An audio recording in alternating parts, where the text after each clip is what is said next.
How many times have you ever introduced yourself to someone and then you hear their name back and then 20 or 10 or 5 seconds later, you're like, what was their name again? Well, in this video, I'm gonna tell you one little tactic that I use to help me to remember people's names as much as possible. With that, let's get into it.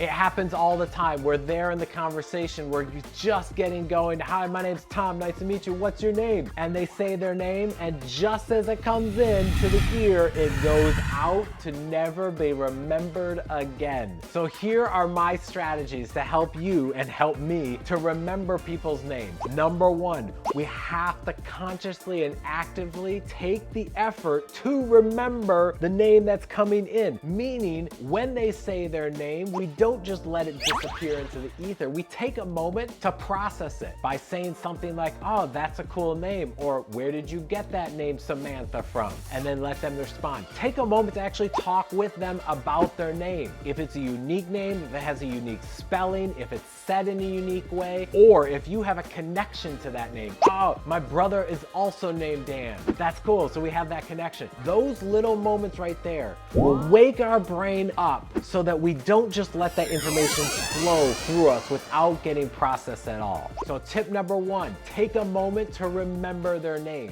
Tip number two, repeat using their name. In the conversation, don't just start with their name and then never say it again. Use it once or twice. Okay, don't use it in every moment of the conversation because it does get a little bit awkward. Aaron, it's so great to meet you. Aaron, I hope we see each other again. Aaron, you are the best. Aaron, what a great story. It gets awkward. Don't do it. So instead, once or twice, maybe 3 times throughout the conversation, use their name again because that's going to help keep it in your brain and keep your brain processing it. So that's tip number 2. Use the name again in the conversation. Tip number 3, remember by association. I told you earlier that sometimes I'll say verbally, oh, my brother's also named Dan. Can you attach their name to something else? A famous person that has the same name.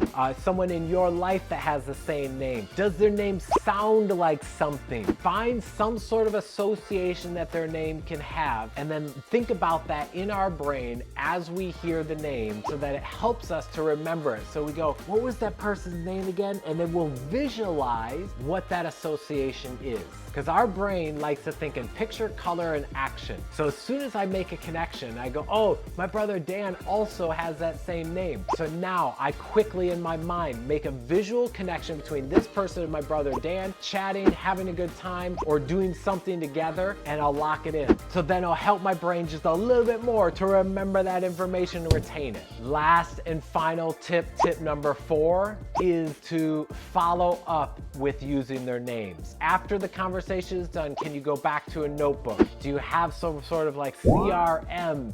Do you have a phone that you can record notes on? Something so you can lock it in, who it was, and a few quick tidbits about them. That follow-up afterwards will really help to retain that name inside our brain. Oh, I like that. It rhymes. Retain the name inside the brain. Okay, I'm not a rapper. Not gonna try and go there. But I hope that these 4 tips help you to remember the names of the people that you connect with because names have such powerful value. And if you can remember the names of the people in your team, your organization, your community, you're gonna watch the engagement go up because you have a stronger relationship with that person. My name's Tom. I'm here to help you to engage the people on your dance floor. I'll see you in the next video.